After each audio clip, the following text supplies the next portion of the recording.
welcome back to another episode of the Karter Cast. I'm your host, Karter Baughan. With me, as always, Chase and Connor. NBA Finals, Game 2, Celtics up 2-0. We'll talk a little Dan Hurley again. I have some other stuff as well I want to get to, but before we get into today's episode, we are brought to you by SeatGeek. Download the SeatGeek app. Go to SeatGeek.com for $20 off your first purchase. $50 minimum purchase required. Terms and conditions to apply. Use code KarterCast, KarterKast, at SeatGeek.com, or download the SeatGeek app today. $20 off your first purchase today at SeatGeek. All right, let's get into the show today. Celtics up 2-0. I'll just get right into it. The Celtics, I think, are rigging the finals. I think they are getting away with murder. Preach. At what time, in what place in basketball history, is it okay to shove a player in the back and then slap his wrist? And there were handprints. It was that bad. It was illegal. It was not okay. And on a Hornets legend, Karter. On a Charlotte Hornets legend. Yeah, on a Charlotte Hornets legend, exactly. I'll let the Celtics fan speak for himself. How do you feel about? I mean, this is almost like OJ getting away with it. I tell you what, Pookie watched this. He's kind of looking like a Charlotte Hornet this series. Not gonna lie. No, it was clean. It was clean. All right.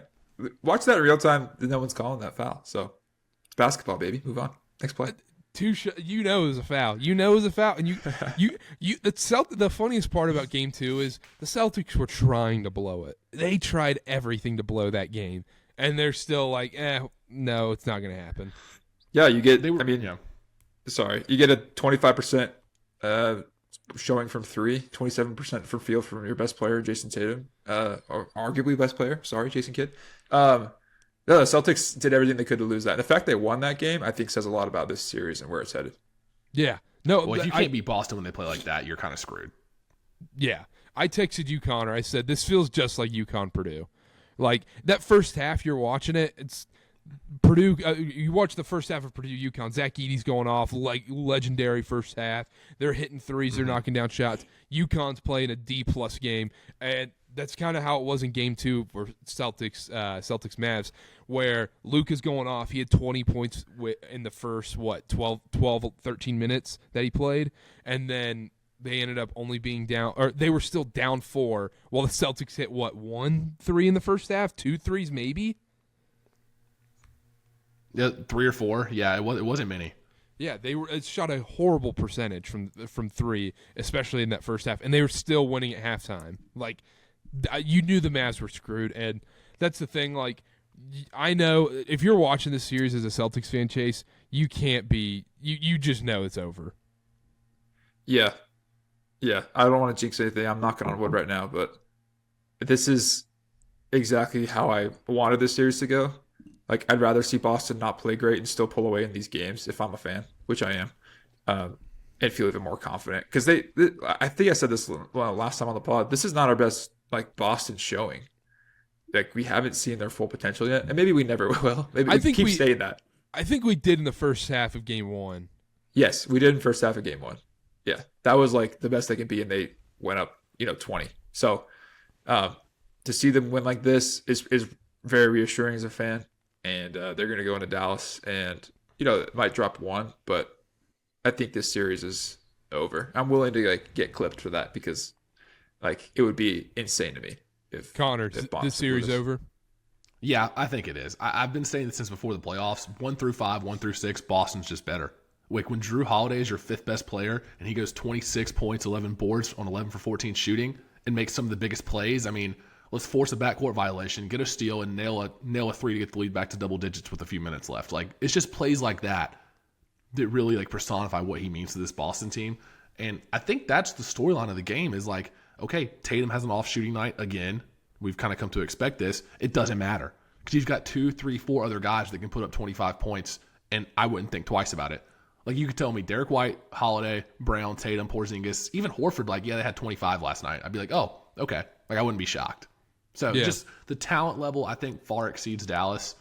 And the number one thing I think is the difference in this series is Boston has so many guys to throw at Kyrie.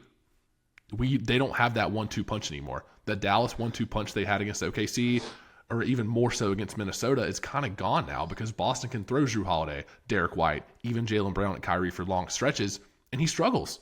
He has to work for every inch of space he gets. He was, I wrote down the number right here. 1 of 5 on mid-ranges outside the paint, and then 0 of 3 from 3.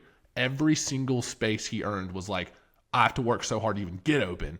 And then your shot's going to be short most of the time. So that's the difference, I think. Luka's going to get his, but Boston has too many guys to throw at Kyrie and kind of take him out of the game. He played horrible last night.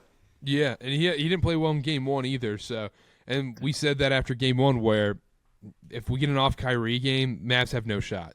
I don't care how bad the Celtics play. Mavs have no shot, even if P.J. Washington goes off for 20-plus points, which he's not at all in this series. So, yeah, I think it's over. I'm willing to say that. I think this series is screaming Celtics in 5. I think the Mavs get 1. They're desperate, either game 3 or game 4. Luka has a great game, 40 points, and you're like, oh, okay. And then every First Take show the next day is like, all right, are we going to see this comeback? And we're definitely not going to see that comeback. And I think this screams Celtics in 5. They're just so much better. It's really that simple. I know that's horrible analysis, but 1 through 5, 1 through 6, 1 through 7. Like, there's just no weak links, like we said.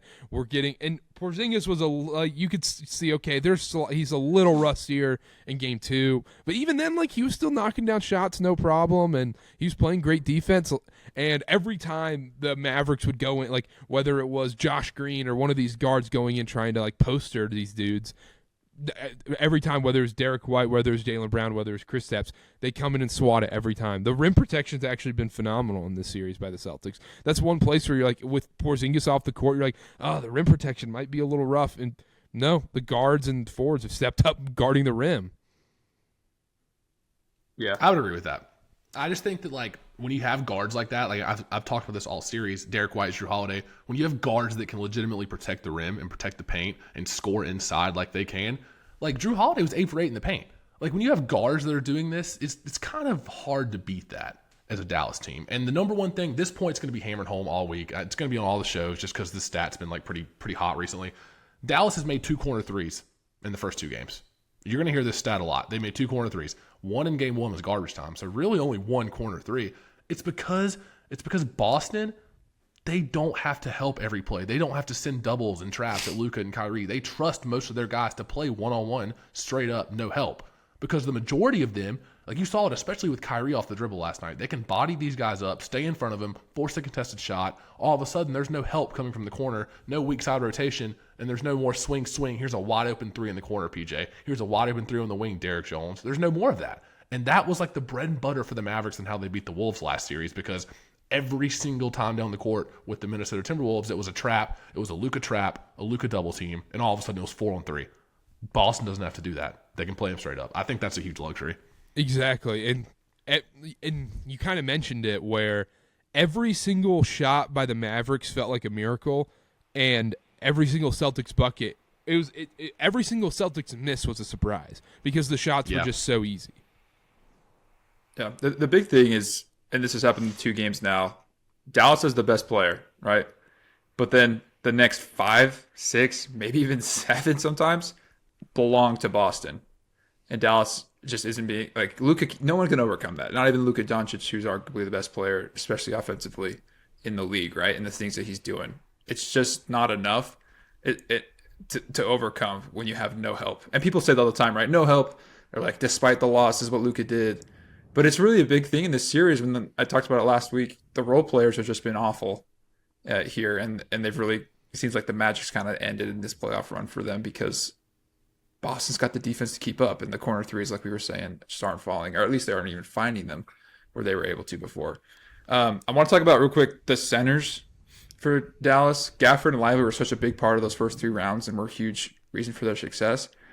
And in this series, they've all but been eliminated, right? Because of what Boston's been able to do to them, spreading them out on the floor, and then offensively, right, being a complete non-factor. The lobs haven't been there for Dallas because of the way that Boston's been able to switch, put pressure on the guards, and keep them from driving the best they can. It's like shocking because it was such a big part of Dallas's offense, and now it's basically not even part of their game plan anymore. It ties back into what I was just saying with the not needing to throw help at these guys. If Jaylen Brown's staying in front of Kyrie at the point of attack every single possession, then all of a sudden the center doesn't have to help up. They don't have to cheat up and rotate and try to stop a floater. They can hang back and protect the rim and stop that lob threat, because They got their first lob last night. It was like that Luka to Derrick Jones lob on the fast break. That was the first one all series. So now, like Boston, just from being able to play one-on-one defense and staying in front of these guys, they've taken away their two most important offensive options: corner threes and lobs at the rim. Like Boston's like tailor-made to beat this team. I really do feel that way. Like such a bad matchup because the NBA really is like every guy's talented. These are the best players in the world. It's all about matchups, especially in these later rounds when you're playing a 7-game series. Sometimes there's just not a good matchup. And right now, Boston's been able to take away what Dallas does well. So I'm curious to see how they adjust. Yeah, well, also, it's just because the Celtics were given this path and they didn't have to play anybody tough, and everybody was injured, and Luka's probably, 30% healthy, maybe at best, but he just has that Mamba mentality that Jayson Tatum doesn't to get over that. He's just willing to play through that kind of stuff. So credit to Luka Doncic, honestly. I think the Celtics were just given this title. It's crazy. Do you guys see? He looked like a World War II veteran before the game, like shoulder wrapped, leg wrapped. I'm like, this is a little bit. Like, shout out Dylan Wilkerson. He looked like he was like an injured extra in SpongeBob, like with the cast. The guy that was like I've been trying to find you boys all day. Yeah, exactly. Oh man. Let me ask you this: right now, after Game 2, who's Finals MVP for you, Chase? It's hard. It's between Drew Holiday and Jaylen Brown for me, and I honestly would have to say Drew Holiday because of the defense he's doing and the things he does other than scoring, and then like literally led the team in scoring. So I don't know what else I would need to see as of right now. Of course, I don't think it ends up that way, but if I were to vote right now, it'd be Drew Holiday. Yeah, I think it's Drew Holiday as well. I think he's just been unbelievable. I think when we were going into this series, I was guilty of this for sure, where I'm like, oh, Kyrie's been in the big moments and won the finals and has been there. But the Drew Holiday factor of he's had recent finals success and has been there recently has mattered more than Kyrie playing 7-8 years ago in the finals. And so, and he's just been phenomenal on every aspect: scoring, rebounding, assists, defense. He's just been phenomenal in every aspect. I would take Drew Holiday's Finals MVP right now, Connor. Yeah, I would too, because there's a difference where it's like, who do you think's going to win and who should win? Because right now, through 2 games, Drew Holiday's the Finals MVP. If you look at all the intangible things he does, all the plays he makes, Brown's been awesome. Don't get me wrong, but Drew Holiday has been the driving force, especially on defense, that has fueled this Boston engine. And I don't think there's a world where he wins it. I just don't. Like narrative-wise, voters-wise, I don't think there's a world they give it to Drew Holiday. I think if there's a way to somehow give it to Jayson Tatum, if he has a good next few games, which I doubt, but they were going to look for that. And then if not, it's going to be Jaylen Brown. I don't see a world that one of those 2 guys don't win it. Let me ask you this. Let's say Drew Holiday wins Finals MVP. Obviously, Jaylen Brown would be second if things continue. Tatum being third in Finals MVP voting, does that hurt his legacy? Because you could say it's the Curry-Iguodala thing, because where I think people have caught up to the idea where the Iguodala Finals MVP was kind of bullcrap, where that's horrific voting that should have gone to Curry a little bit. But this one would be very blatant, where it would be Drew Holiday or Jaylen Brown, and Tatum was kind of third banana when it came to Finals MVP. And there's 2 ways to look at it, where, yes, Tatum finally won his finals, and he was great. He gave up the ball. He didn't force things as much in these finals, but he also didn't play that well, even though he was 1 rebound away from a triple-double. It's this catch-22 that I can't understand. I think it'd be worse than what happened with Curry, because the narrative surrounding Curry up until he won one in 2022. It was like, oh, like Kevin Durant came in and carried you to 2 titles, or like, oh, Iguodala won Finals MVP in 15. Like it wasn't even Curry, and basically like the whole narrative was based around him not winning a Finals MVP. I think it'd be worse for Tatum. Because like you just said, it would be justified. It wouldn't be like, oh, Iguodala, here's a Finals MVP for holding LeBron to 40, 10, and 12 or whatever it was. Like, this would actually be justified. Jayson Tatum was the 3rd best player on his team in a Finals run. Like, there would be no debate. So I think that would hurt his career and his narrative a lot more. It would be like, oh, all of a sudden, Jayson Tatum's not this top 7, top 8 guy anymore, because how can he be? He was the 3rd best player on the Finals team. And, like, no matter how stacked your team is, if you're going to be regarded as a top 5 player in the world, there's no way in hell you should be the 3rd best player on your team in the finals. That's all I have to say about that. And First Take and Get Up and all these shows, that's what they're going to lead with. Like, as soon as, like, the allure of, like, the finals, like, oh, like, the Celtics won, as soon as that wears off, it's going to turn into over the summer. What happened to Jayson Tatum? Where does he rank all time? Like, what are they going to do with him? So, I don't know. I think it would hurt him a lot more than it even hurt Curry, though. If I'm a Celtics fan, Chase, this would piss me off because you're like, oh, now it's just another way to, pick apart Tatum where he's doing everything you could ever ask for, where he's, carrying the team in the regular season and he's deferring in the big moments. He's not being selfish when it matters most. He's playing team basketball and, he's winning an NBA title, and there's still somehow another reason to pick apart Tatum, but I still think it's justified.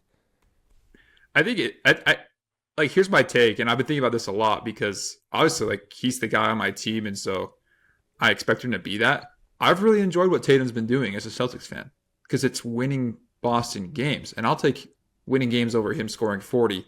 He really is the perfect number one to have on a team because he's willing to do this crap. I think he's right. I think he's the perfect number one on this good of a team. Yeah, Right, I would if I stuck him on the Rockets, I would be I love that. I'm saying, but the other thing is too, it's but couldn't any number one in the NBA kind of do what he's doing right now a little bit? Luka not with the ego. Luka could do this. Luka would never do this. That's the thing, the willingness to be able to step back and do the dirty work. I think Luka would watch Luka. Luka might be averaging 20 assists in this series if he had Boston's roster. If him and Tatum swap places, Luka's probably averaging 35, 15, and 15. I don't think they have as good a rating or as good of a team. I'm being dead honest because I think Tatum stepping back makes Boston better because you can let the 5 other guys shine. Yeah, because Luka would still be taking 30 shots a game. No, Tatum took 22 last night. He led the Celtics in shooting. Tatum takes a ton of shots. Yeah, I know. He should. He was bad. I know he does. I'm not saying he doesn't. He was bad. I'm sorry, but there's no world where the Celtics are worse off with Luka Doncic instead of Jayson Tatum. There's no world. I'm just telling you how I think there is. Yeah. You can take Josh Hart off the ESPN desk up there and for $20 million less a year, and they're the same team. The Celtics are going to be the same Shout team. out Barry. With how Tatum's been playing. Yeah, that was a great tweet. It's the same way how Boston doesn't play as good when Tatum does take 22, right? When he's out to try and prove something about himself and keeps the ball, right? But aren't you saying he was playing winning basketball last night, but he took 22 shots? He got the assist too, but then you're saying they're not playing well, and he still took 22 shots. I don't understand this. I'm saying that he is playing more team basketball than usual, right? And you said that too. But I'm gonna be honest, I was shocked when I looked at the box score and saw he took 22 shots. It seemed like he took 10. I don't know if I was looking away every time he shot it or what. I feel like 8 of them were just missed posters. Yeah, there was quite a few or just of those. he does the freaking jelly layup, and it just barely rims out every single time. I know he would get so many more foul calls in this series, especially if he just bodied his way in. Honestly, he's 6'9". That's the thing, Chase. I texted you last night. It was so frustrating the first half. Second half, he turned it on. He was more aggressive in the second half. I think that's why things flipped a little bit because he was keeping that defense more on his toes, and he also was attacking Luka downhill. That's the thing. Luka's fine as a defender if you're going to sit there and dance and take a step back. Anybody can look like a great defender then.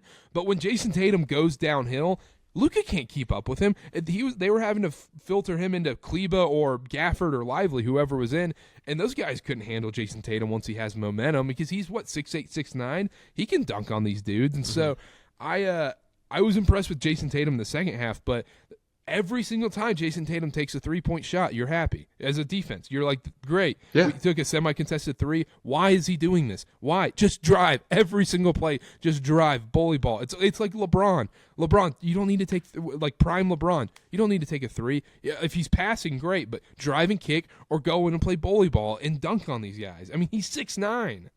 What happened to his shooting numbers, by the way? I went over this in the preview we did for the series. He was shooting almost 40% from 3 a few playoff runs ago.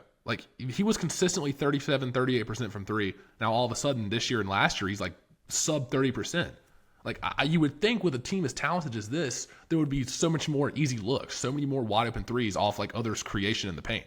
Why is his shooting numbers taking a dip? Is it because he's taking worse shots? Or is it because he's in a year-long slump? I don't get it.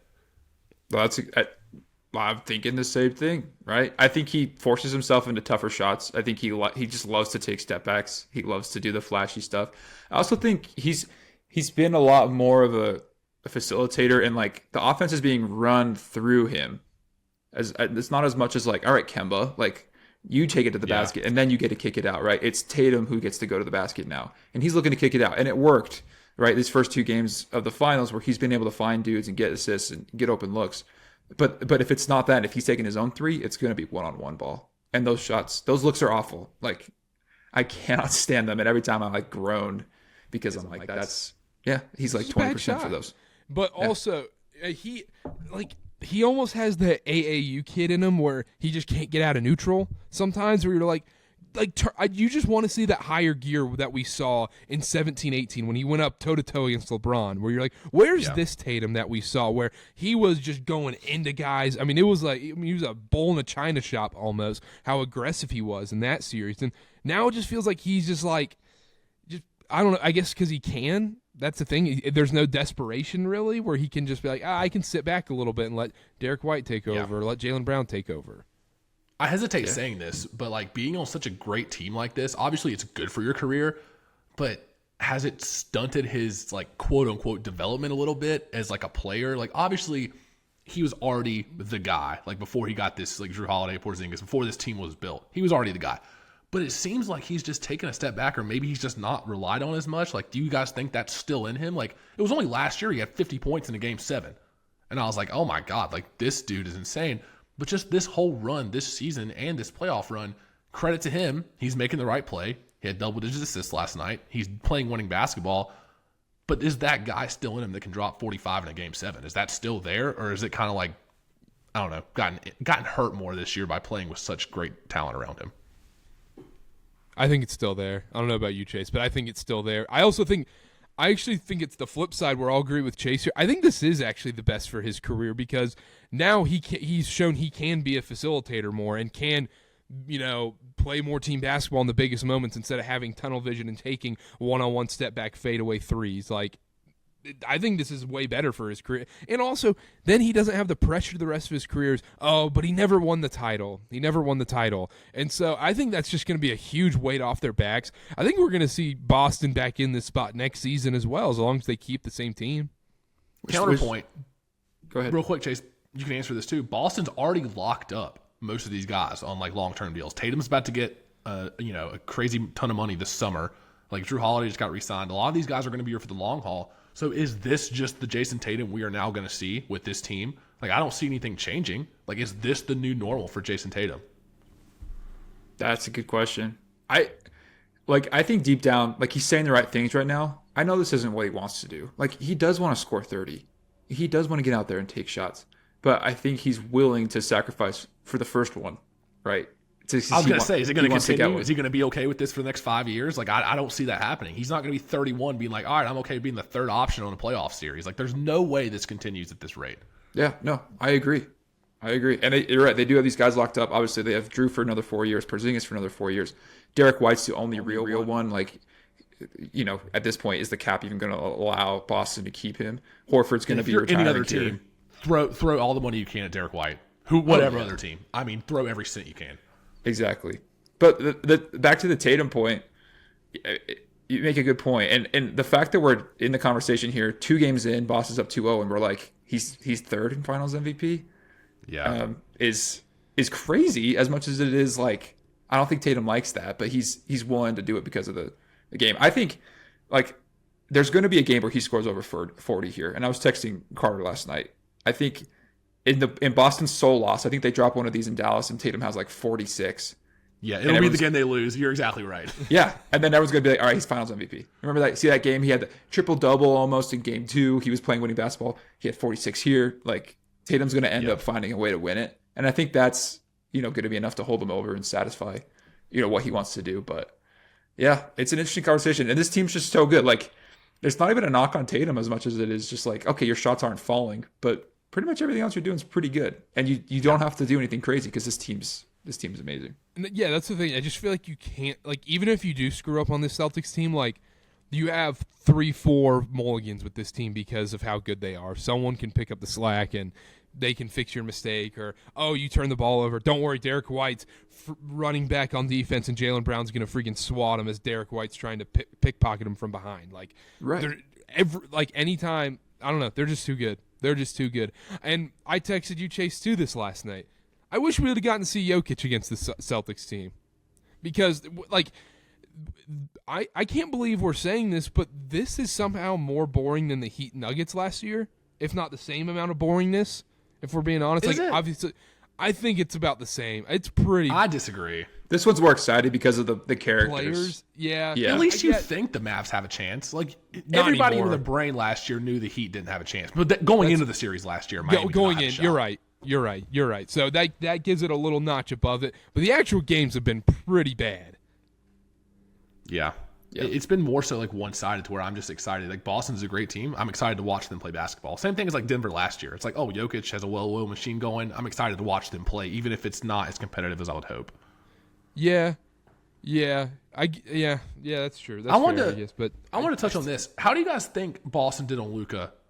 You know, obviously game 1, but especially last night, game 2. He's coming in hurt. There was the whole leading up to the game where Luka's a game-time decision. Luka's got all these injuries, like the classic. But we knew he was going to play. And he starts off 20 points in the first 14 minutes. And I don't know if it was the injury or what, but Luka always plays at his own pace. But he especially, it really just slowed down for him last night because he was getting to all the spots, getting to that elbow. And I don't know if him and Dirk had like a 4-hour powwow before the game or what, but that one-legged fadeaway in the first quarter over these smaller defenders was not missing. And I just wrote down on my notes, I was like, Luka's pace is even slower than normal, but it's more like intentional. Every movement, everything he had, he was getting to his spots. And all of a sudden, it kind of cooled off because on defense, it was like, okay, he can't stay in front of everybody. Then, he cooled off a little bit in the second half. I don't know. I was going to ask you guys, that was a long tangent. How do you think they played him? How do you think Boston's guarding him? Do you think they're doing a pretty good job? They don't have to send doubles. He's still getting 30 points a game, but clearly he's not like the Luka of the last couple series, I guess. well, I think Boston doesn't have to do as much because, Luka's going to get his 30. Like he got a 30-point triple. 32, 11, and 11 last night. Like his stats are unbelievable, but he had 22 of those points in the first half, or 23 of those points in the first half. Right. And it was also, easy. It looked easy. I don't know if you guys and thought it was that. those mid-range little step backs, like you said. But then also, I don't really know how much it matters how much Boston's playing him on defense. It matters how much are they attacking him on offense. Boston is on offense and attacking Luka because he's just getting worn out. Like you said, no one's 100% healthy in the finals. He's probably 85, 90% healthy, whatever. I don't know how serious that rib injury is or whatnot, but Boston's wearing him out because he can't hide on Jaden McDaniels or one of these other guys. Like Chase, you mentioned that in the preview of this series. You said Luka can't hide on defense in this series. Yes, sometimes he can look like a okay defender, but I think he looks like that okay defender when Jaden McDaniels doesn't have any moves in his bag, quote unquote, and just takes a in and out dribble step back shot over Luka. And we're like, that was great defense by Luka. It's like, or did he just not have to do anything on defense right there? Well, and Boston's picking him up 75 feet. Yeah. Like it's Holiday and Brown switching off. Like there was a time for 5 minutes where they switched off like almost every possession. Like here's a different look. Here's picking you up 80 feet from the basket. We're going to make you almost turn it over on the inbounds because we're like pressuring you full court. Like I think the credit to Boston for that. Like they did it some during the regular season in some of these close games, but I think throwing those different looks at him and picking him up and making him turn like 3, 4, 5 times before you even get to half court. I think credit to Boston's defense for that because when you can throw that many different looks at him, I think that slows a guy like that down. I think it's like a big part of their game plan too, right? Like I think they're like, we're fine with Lucas scores 30 as long as Kyrie doesn't go off and no one else gets a groove. Yeah. Like I guess their game plan is basically, can you score 60 on us? And it's like, no, you don't have the gas tank for that because you have to play defense and you have to take the ball against Drew Holiday, 94 feet. So it's just as like I think Boston's playing him great because I think they're doing exactly what they want to do. It's like you can hit fadeaways all day. Like if you keep making them, like fine. Like what are we gonna do about it? You'll always get that shot, but like nothing too easy and let's just stop the number 2 guy. It's kind of like what Minnesota did with Denver. It's like you're never gonna stop Jokic. He's too great of a player. Can you stop the rest of the team? Can you get Murray rattled? And that's exactly what Boston's doing here with Kyrie and the rest of the Mavs. So yeah, I think they're playing the Mavs like the best anyone's played them all year because it's working. Do we think it's a sweep? I don't think it's a sweep. I think I don't think so. eventually Kyrie has to have like 25, 30, at least in one game, right? Like he's got to just catch fire. You would think like some kind of variance, shot regression, something. And also the other key thing in the series that hasn't been emphasized enough, the Mavs are horrific from the free throw line. It's not even like they're missing. Yeah, they're missing free throws, but they're also missing pivotal free throws where they're like, "Ooh, we can bring this within 2. Oh, we can take the lead right here," and it's just clank from Luka, clank from Gafford, clank from Lively. It doesn't matter. Yeah, Luka was 4 for 8. He was Doncic terrible. Was 4 for 8. Yeah. I think he missed those on purpose so he didn't cash his points prop over 32.5. But that's just conspiracy. Put the tinfoil on. Yeah, conspiracy Carter here. Last thing on this series, real quick. I've become a Joe Mazzulla guy in this series. After that press Welcome conference. to the train. Well, yeah. So after that press conference, they were like, "There's these 2 coaches, whatever, in the finals. What does it mean to you to be, a black head one, in a finals with 2 black head coaches?" And he just responds, "How many of them were Christian?" Like immediately after, it was a split second. He had. I don't think. They could have asked him any question. He would have just had that response no matter what. Just how many of them were Christian? And then 10 seconds of complete silence like, all right, next question, David Aldridge here. And then it caused me to go on a deep dive with Joe Mazzulla. This guy's a psychopath. I love him. That's the best part is when he answered real quick, Tate, when he answered it, most guys, when there's 10 seconds of silence, would follow up with something else. They'd keep talking because it would get awkward. He just sat there and looked so comfortably. He's scanning the room all right, what's next? Yeah. He didn't break it. I don't know. I thought that was hilarious. Yeah, I love him. I'm all in. Yeah, one of my favorite Mazzullas, this is 2 years ago. The royal family came to a Boston game, and he was and someone's like, "Did you notice the royal family in attendance? What did it mean?" He's like, Mary, the Father, and Jesus Christ. He's like, they were there. He's like, that's the only royal. It's the only royal family I care about. I forgot about that. That was amazing. Oh my gosh. Yeah, he and then he has Pep Guardiola coaching him up before games. What? This guy, yeah, I'm all in. I know it's easy to like a guy when he's winning basketball games. I'm all in on Joe Mazzulla. If you're a psychopath head coach, it's very easy to convince me that you're the best. You're going to be awesome. Think about those locker rooms to where I made this comparison before the show started where it's he's giving some speech and he brings out some killer whale reference or just something insane when he's talking the guys up. There's got to be so many side eyes like you and your friend in class when the teacher starts crying or yelling or something and you look at him all right, what's going on here? And you try not to laugh. Yeah, no, it's the Fergie national anthem in the locker room every game. Has to be. I think it's a little more endearing than that though. I think his players love it. And in all seriousness, the things Mazzulla did his first year, being thrown into that position, were ugly. And there's a lot of all right, dude, you need to have a lot to learn. He's shown a lot this year. Obviously, he has a great team. All right, best roster, one of the best rosters in the 21st century. But what he's doing, figuring out how to play them, defensive schemes, substitutions, everything is actually really impressive, and I don't think people are quite ready to put him in that conversation okay, this is one of the better head coaches in the NBA. Last thing, do you think he's kind of turning it, it's kind of like a baseball manager role where the front office is kind of telling him what to do on rotations and outside of challenges and timeouts? Do you think it's okay, Brad Stevens is actually running the show from afar? I'm sure method-wise and philosophy, defensive philosophy, stuff like that, I'm sure there's a lot that comes down from Brad Stevens and some of that front office, but I don't want to take that away from Mazzulla because in-game management, stuff changes so quickly.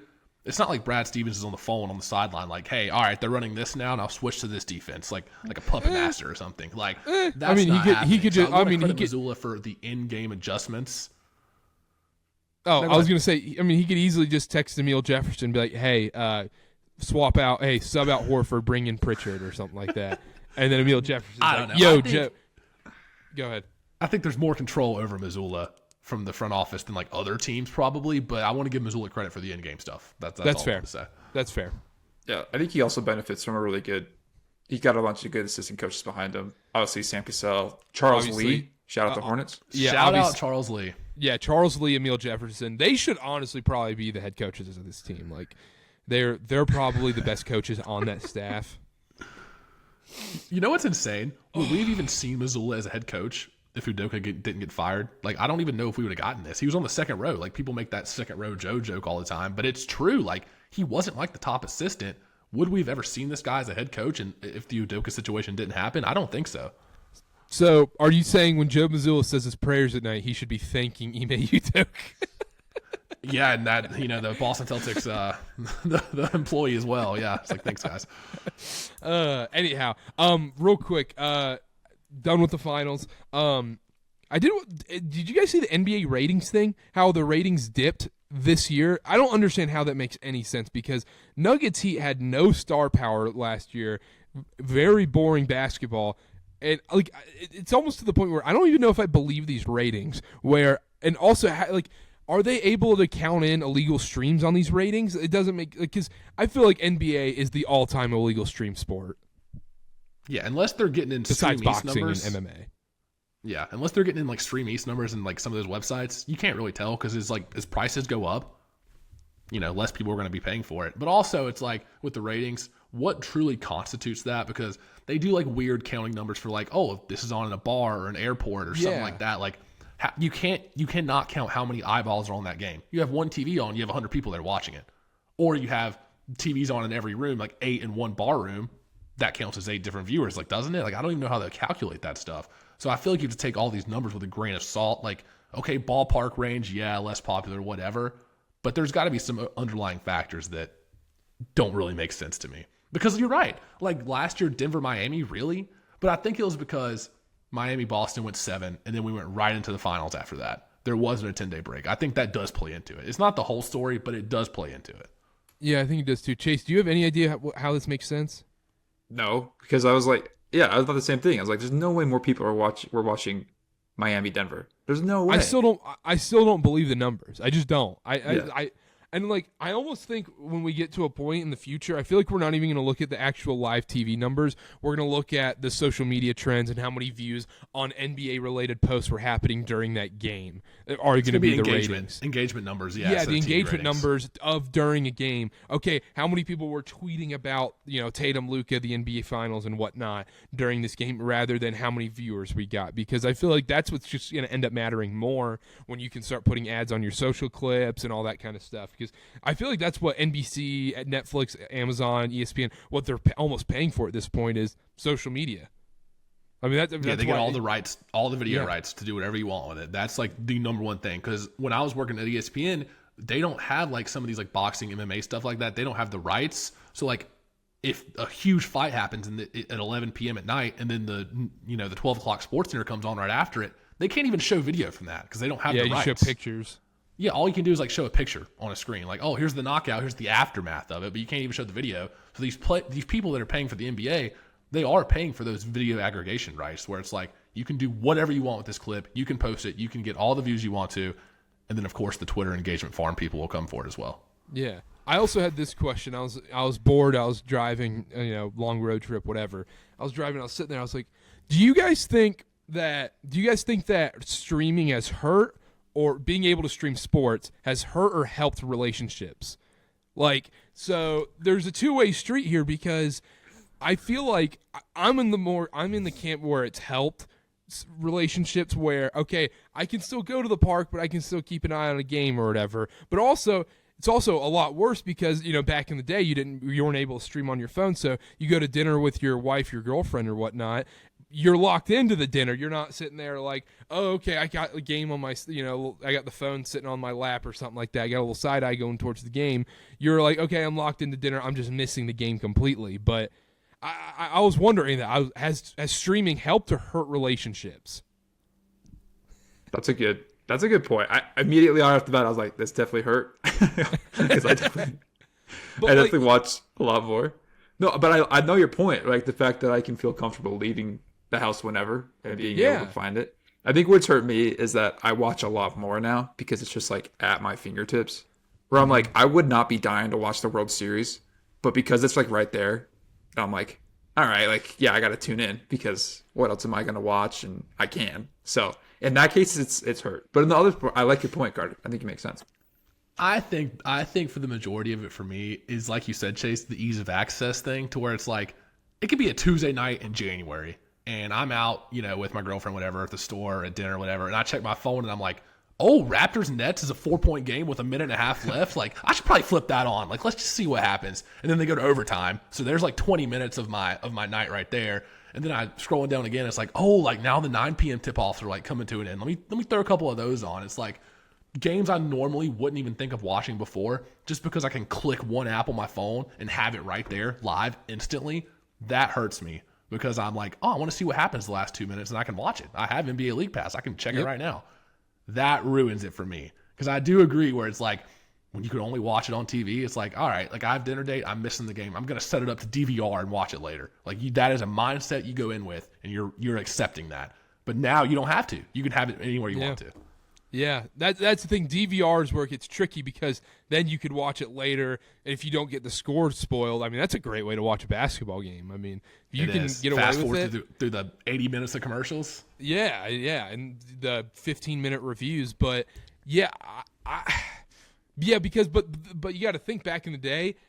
You have to cancel more plans back in the day. You're like, no, we're not going out. We're sitting here at this TV, and I'm watching Duke versus Elon. I don't care. Like, I'm watching this basketball game. Yep. You have to cancel plans because now you can double dip a little bit and like, but it does kill you though. It does kill you because you're sitting there. You're like, man, I really wouldn't hate to watch this game right now. You know, you're out on you're on a date on a Thursday. You're like.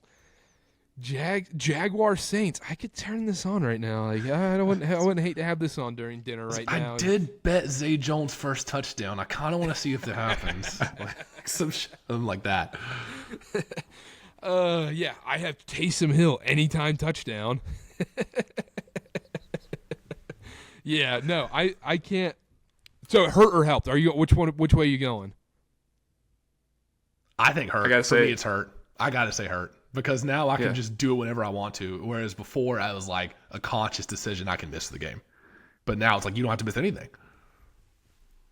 I think it's 50-50. Because there's a lot more bargaining chips too, right? Because you can be like, I'll go to the park with you, but like, can I just have this pulled up? I don't know about y'all's situation. That doesn't work for me because it's like, oh, if I go to the park with you, like if I go to the market with you whatever you want to do, like, you have to be locked in. If she sees me, if Alexis sees me on my phone, I'm cooked. She's like, oh, so why are you even here then? And then I'm like, oh, like, I'm sorry. Like, I'm spending time with you. There's like 2 minutes left in this game. And then I get the classic eye roll, and it's like, this is a waste of time then. Like, I think it has killed me. Honest to God, having it on my phone has killed me because when I'm on a date, you got to be locked in. I feel like I'm under surveillance sometimes. It's like, I don't know. Like, it's like, oh, we almost got into a therapy. Yeah, we almost got into therapy. The principal's office. No, it's funny. She's in PA school, so I got every moment's got to count. But I go with help. I think it's helped more because I think Chase is right. I think the bargaining chips where it's like, you know what, like, oh, we can go to, we can go grab food real quick. Oh, we can go to the grocery store real quick. I'll just watch the game on my phone a little bit. And during commercials, you can, you don't have to look at your phone or whatever. You keep a side eye, see if the game's coming back on. But I go with helped. I also think it's made sports fans 100,000 times more educated. The fact that you can watch games at any time and the ease of access for it now. I feel like people might say, like, people who grew up in the 90s or whatnot, be like, no, dude, like, sports fans are crazy now because of social media. I'm like, sports fans had to be the dumbest people on earth in the 90s because you're like, nah, dude, Joe DiMaggio's hitting 400. He's like, no, he's not. He's not. You don't even watch the games, bro. You don't even watch the games. You couldn't watch games. But I don't know. I gotta say, thought about that. NFL Sunday is the worst for this scenario. NFL Sunday is the absolute worst because if it's an NBA game on a Tuesday night, like that's fine. I won't watch any games. I don't care that much about like a random weeknight. But NFL Sunday, I'm very clear with my significant other here. I'm like, look, if we're at the grocery store and 1 p.m. Eastern comes up on that phone, like Red Zone's going on my phone. No matter what we're doing, Red Zone's going on. That's the one where I'm like, I can't give any slack. Leaving the house is just not an option on Sundays. It is. I'm parked. You park and I'm car ain't turning on. Yeah, no. I'm once I'm right behind me on that couch right there, and I have 4 TVs going. I got the Panthers on the main. I got Red Zone on the projector. I got 2 other small games on the smaller TVs. I'm locked in. It's over. I don't leave. You don't leave the house. It's football. 7 hours of commercial-free football. You watch until your eyes bleed, and then the Sunday night game comes on. You get the Sunday scaries, and you're like, "Oh crap! I have this to do tomorrow. I have to go to work, or I have homework or something." And you sit there and you're like, "Oh, I have horrible thoughts right now. I don't want to wake up tomorrow because I don't want to go to work on Monday." But then you realize. But meanwhile, then you realize the Bojangles 5-piece Supreme box is still sitting next to you from 12:30. It's like I should probably throw that away. Yeah, I'm like, oh crap, dude! I didn't throw away the Papa John's. It smells like garlic in here. This smells terrible. And then I'm sitting here, I just feel terrible, and I'm like, oh my gosh, why did you bet 7 different guys to get a touchdown in the Broncos game? What are you doing? That's Like, every Connor, Sunday. you place 7 bets at 12:59 Eastern. Like, what are you doing? Yeah, no, dude, Sunday's the best. I love it. I can't wait. I'm so love excited. Sundays. I can't. Go ahead. Going back to NBA real quick. I don't mean to change the topic. Connor, what's it like with these Eastern like late tip times watching the finals? Is that like a factor for you? Honestly, it's a factor. It's great for me. I love the 8 p.m., 8:30 tip-offs because that way if I, have work until 5, 5:30, whatever, get home, I can go to the gym, I can cook dinner, I can do whatever, and, like do my boyfriend duties, make some dinner for the night, and then the game comes on at 8 or 8:30, ends around midnight. That's when I go to bed anyways. So it's perfect. I honestly love it. If it was like 10:30 though, see, that's too much. The 10:30 tips are too much, but 8:30 is the sweet spot. Mountain time, man, it doesn't matter. Any time Mountain Time's great. Perfect. Put that on a shirt. Print the shirt. Anytime Mountain Time. Yeah, no, I mean it's clear rankings for me. I would go Mountain Time. I think I'd go Central, then Pacific, then Eastern. You're putting Eastern last? Pacific's last for me. It's like Give me a break. Oh, I love when NBA games tip off at 4 p.m. Really? Yeah, it's the 4 No, p.m. no, I don't Sunday like. football. 10 a.m. for my Sunday football. Disgusting. Really? Imagine working a 9 to 5 in Pacific time, right? You're missing screwed. so much. You're missing a lot. I think Pacific Time's third. I disagree. All right. Yeah, I'm born and raised Eastern Time, Karter. I'm yeah. not changing. I'm telling you, Connor. If you deal with Mountain Time, you're gonna be like, this is the greatest thing on earth. Mountain Time's the go. It's Mountain, then Central, then Pacific, then Eastern. Eastern Time sucks, dude. Like, especially if you're like, oh, I want to watch the Warriors tonight. You don't go to bed until 1:30 in the morning, probably. That part sucks. Especially the weeknight NBA games suck. I will say that. Yeah, Sunday night football doesn't get done until what? Till midnight, 12:30. Sometimes, about 12. Yeah, Yeah, it's pushing it sometimes. That's pretty rough. Yeah, I'm sitting here. It's 9:30, not 10 o'clock. Whenever Sunday night football ends, I'm like, yeah, all right, what's next?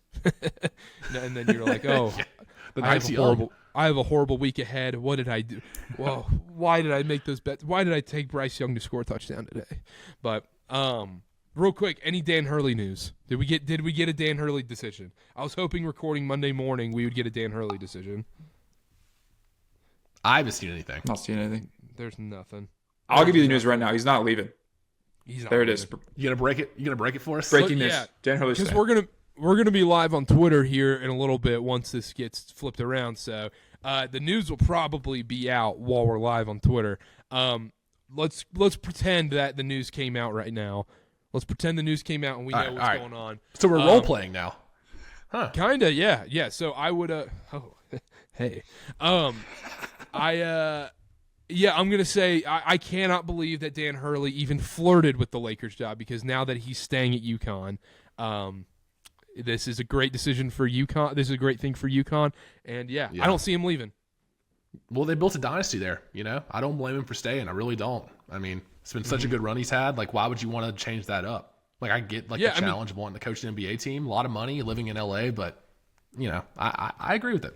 Would you rather coach LeBron or Aiden Mahaney? Like, it's difficult. This is a pretty top tier recruiting pitch, right? He's like, the Lakers tried to make me the highest paid head coach. It's like, yeah, but I'm here to coach you. No, the back-to-back national titles helps too. Yeah, he's lined up to be the next Coach K. To be honest, Coach K's trying to, get one over on him, right? Can we just be honest? I wasn't on last episode to talk about this, but Coach K's behind some of this, right? Yeah, 100%. He's trying to protect his legacy. So is Gino Auriemma. Gino's like, get out of here. I want to be the top dog again here. Yeah, Gino hates Dan Hurley in reality. He does not want the men's team to do well, because then he gets overshadowed. You know how many years that when UConn won their random BS titles, whether it was with Ali or whoever, and then UConn women's won too, and everyone's like, yeah, but the men's team won. We really didn't watch the women's game as much. Yeah. Yeah. I'm with you. Yeah, how quickly did the Lakers hire Redick now? Immediately. The second game 4 happens when the Celtics sweep. It's Redick. Look, Chase and I did this. Loaded remark. No, it's genius by the Lakers. It's that the second the Celtics win the finals, the A block on First Take the next day is going to be, how is JJ Redick going to be as head coach of the Lakers? It's not even going to be about Tatum and the Celtics. Yep. They're going to steal the freaking spotlight. Genius. Good for them. Yeah. Good for them. Only if they could win titles on the court, Only if, yeah. Legit Now titles. we're gonna get like community noted on Twitter for like misinformation if this actually happens and Hurley goes to LA. It's gonna be like, actually, like these bozos are talking about Hurley staying in. If we get community noted, that'd be a great thing for the podcast. I actually hope. I think so too. This is what's wrong with social media. Like, look at these guys just aggregating clip farming. Like, what are they doing? Because everyone's gonna think we're live on the spot, and we're like, oh my gosh, like these idiots, like how are? Yeah, I don't think he goes to the Lakers though. I don't think so.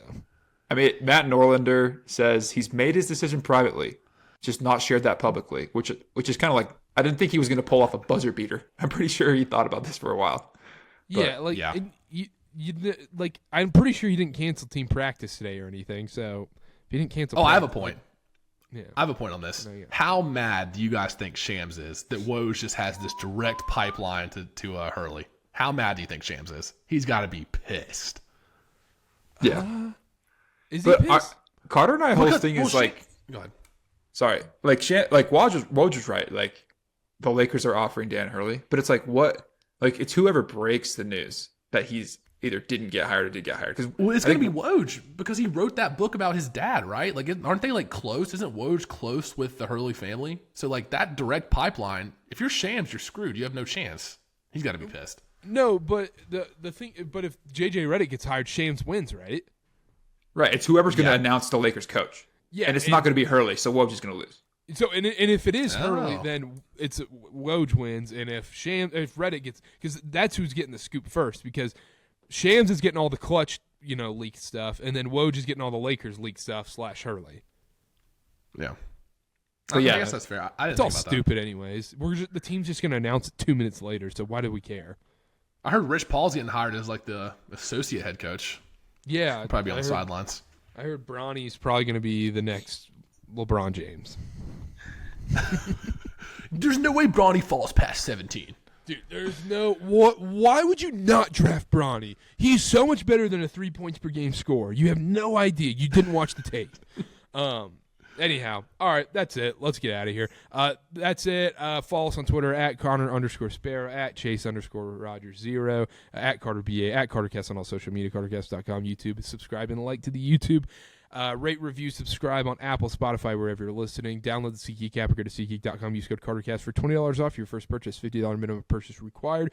Terms and conditions do apply. We'll be back later this week. Football season coming soon. NBA draft stuff, Connor. That's going to be an interesting episode. I'll just say that. NBA draft stuff coming soon. We're going to have to get in the weeds. Yeah, we're going to get in the weeds for that. We'll find out. Yeah, we'll see how that goes. But anyhow, stay tuned. We'll be back very soon, and we'll see y'all next time. Bye-bye.